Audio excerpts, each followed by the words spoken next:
The sun rose over the Pacific Ocean. Waves moved gently under a sky turning from dark blue to light orange. On a research ship named Endeavour, people were already awake and moving fast. They had found something strange below the ocean floor. Something big. Lena Carter stood at the edge of the deck. She was a marine archaeologist. Her team had been mapping the seafloor for months, but what they found last night changed everything.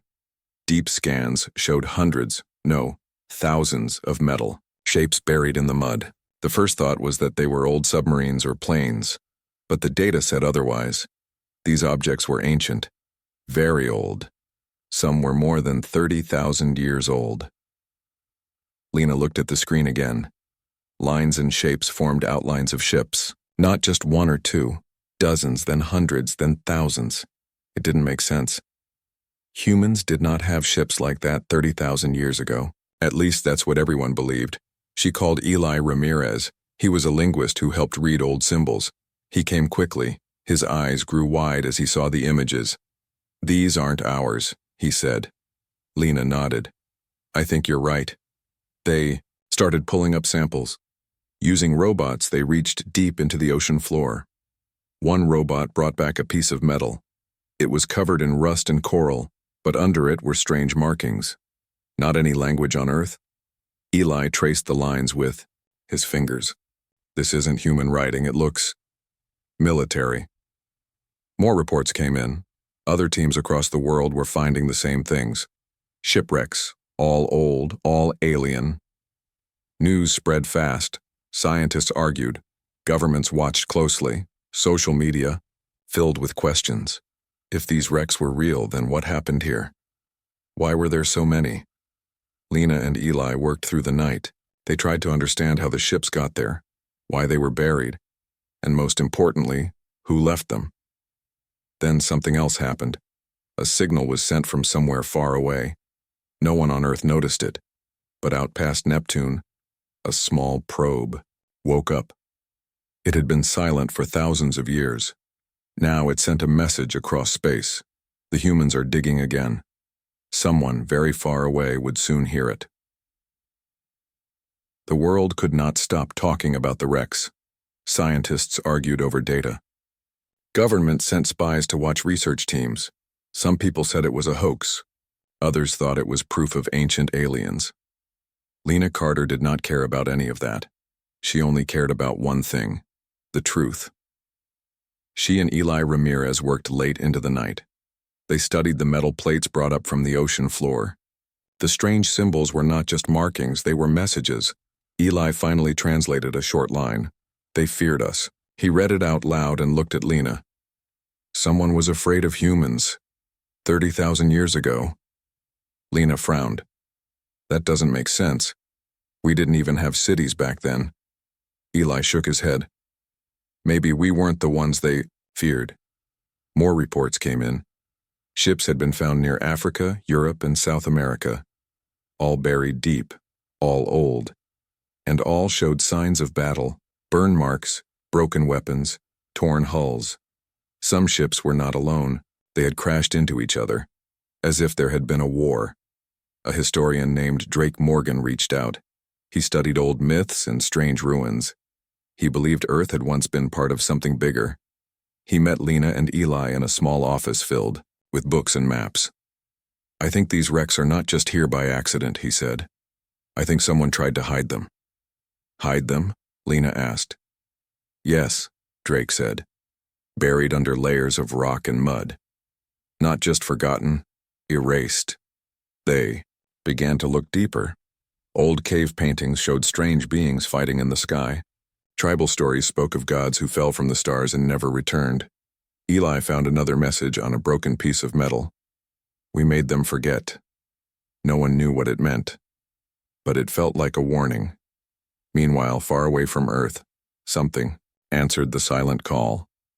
The signal sent from the old probe near Neptune reached its target. A fleet of ships, large and dark, floated in deep space.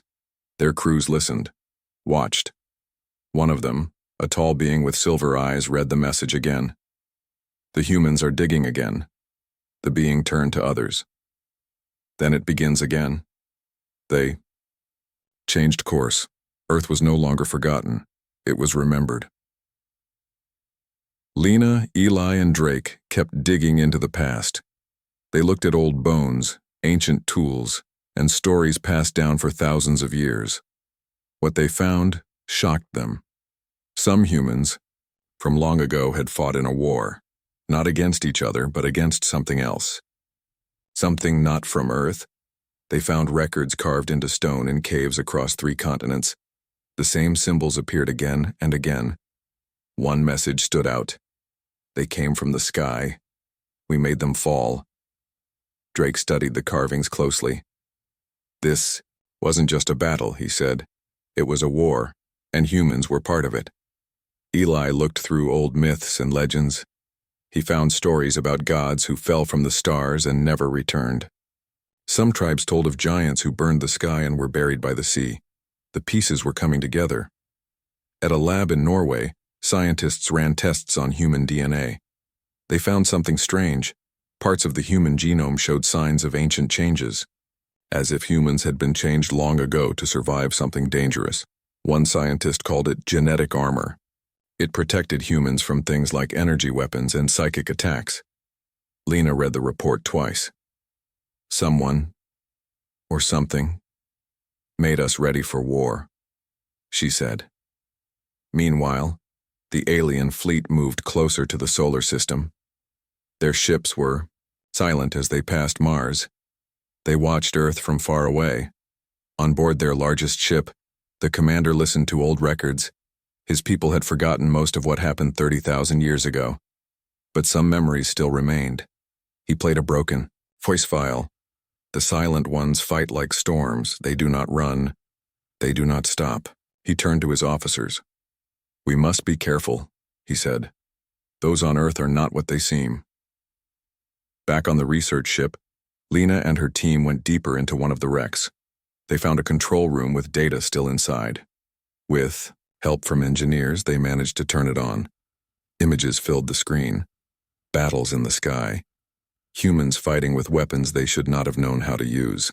And then something worse, a final message blinked on the screen. Do not let them remember. But it was too late. Earth was remembering. And somewhere far away, someone was watching. Waiting. Prepared. The alien fleet was close now. Not just near Mars, but past it. Moving slowly, silently, like shadows in space.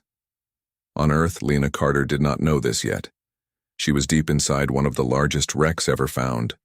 The metal walls still hummed with weak power. Lights flickered. Dust floated in the water. She swam through a broken hallway with Eli Ramirez and Drake Morgan. Their suits kept them safe from the cold and pressure. They followed wires that still ran into the dark parts of the wreck. They reached what looked like a control room. A large screen sat covered in mud and coral. With careful hands, they cleaned part of it. Then, with a small power boost from their tools, the screen lit up. Symbols blinked. Data scrolled.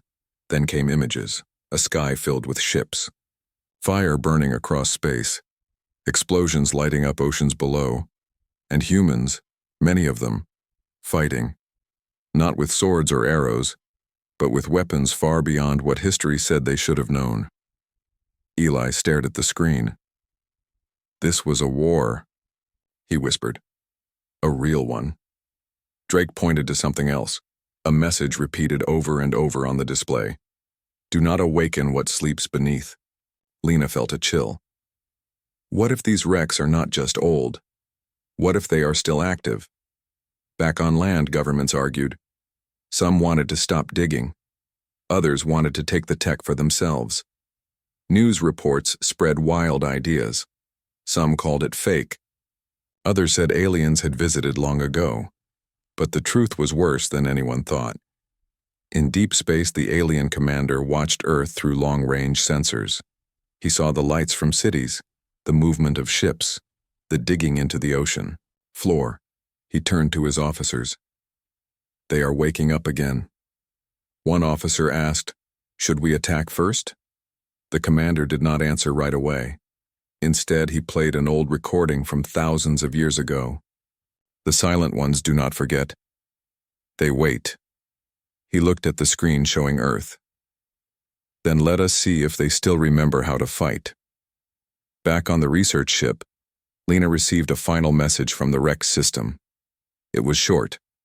You have been warned. She read it again. Then the lights in the wreck shut off. Something had changed. Something had been awakened, and Earth was no longer alone in remembering. Lena did not move. The wreck had gone dark, but something else had turned on. A low hum filled the water. It was not from her team, not from the research ship above. It came from deep inside the wreck. She looked at Eli and Drake through her helmet. They felt it too. Then the screen lit up again, not with old war footage this time, but with a face. It was not human.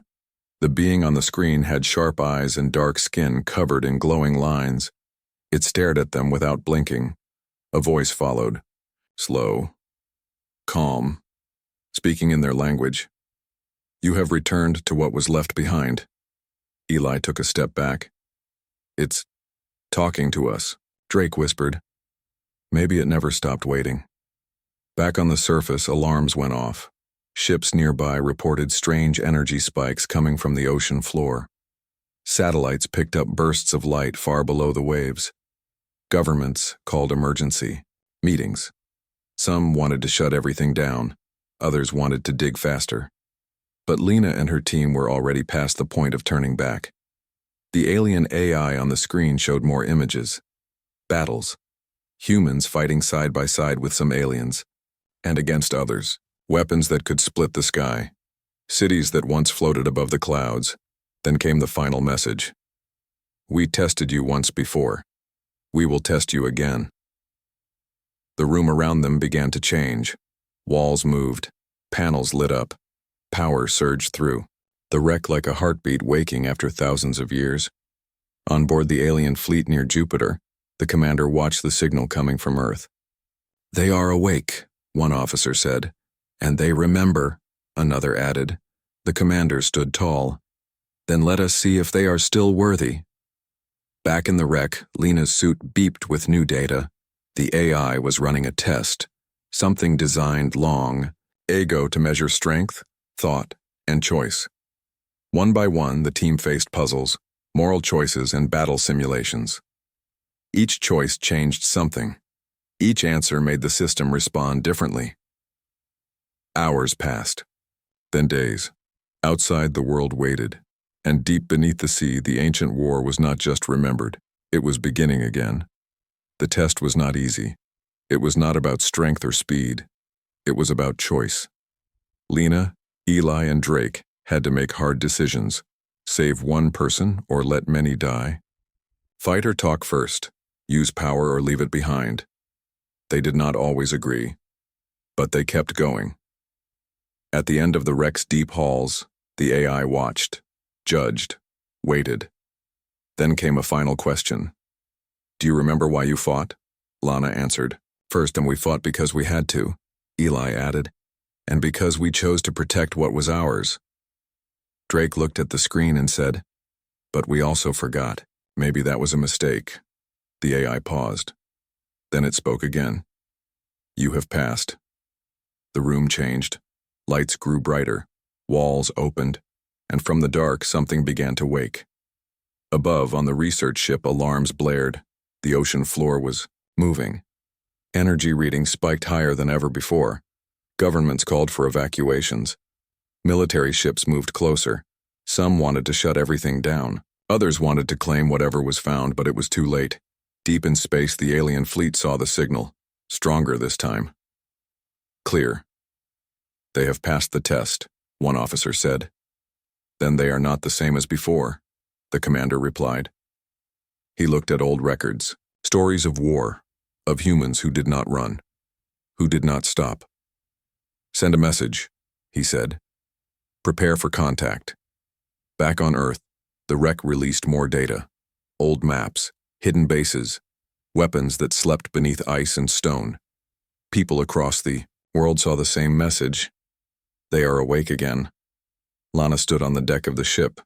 She looked at the sky. We were not just part of history, she whispered. We shaped it. Eli joined her.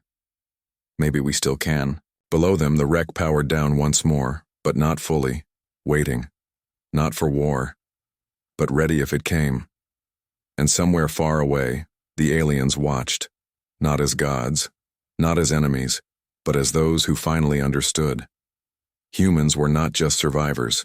They were legends who chose to be forgotten, until now. The alien fleet did not attack. Instead, it sent a message. Across deep space, the signal traveled fast. It reached Earth and was picked up by satellites and listening stations. The words were simple. "We remember you." Back on Earth, Lena Carter read the translation. She looked at Eli and Drake. None of them spoke for a long time. Then Drake said, "They know who we are." Eli added, "And they're not coming to conquer us. They're coming to talk." The world changed overnight. Governments met in secret. Scientists worked without sleep. The public debated what this meant. Were these aliens friends or something else? But one thing was clear. Earth was no longer alone. In the Pacific Ocean, the wreck that had tested them powered down again. Its lights faded. Its systems went quiet. It had done what it was built to do. Above it, Lena stood on the deck of the research ship. She looked at the stars. "We were part of something big," she said. "Something we tried to forget." Drake nodded. "Maybe we buried the truth so we could grow, so we could become more than soldiers." Eli looked at the data pad in his hand. "The question now is, what do we do with that truth?" On board the alien flagship, the commander watched Earth from orbit. His people had feared humans once. Now they were not sure what to feel. One officer asked, "Should we land?" The commander thought for a moment. Then he said, "Not yet. Let them remember fully. Let them decide who they are now." Back on Earth, new groups formed. Some wanted peace, others wanted to prepare for war, and others still wanted to dig deeper into the past. Lena and her team helped start a new group. They called it the Historical Defense Initiative. Their job was to protect what was found, to make sure history did not repeat itself. As the sun rose over the ocean, Lena looked out at the waves. She whispered, "Sometimes the strongest weapon isn't power, it's silence." And far away among the stars, someone listened. They remembered Earth, and now they waited to see what humans would choose next.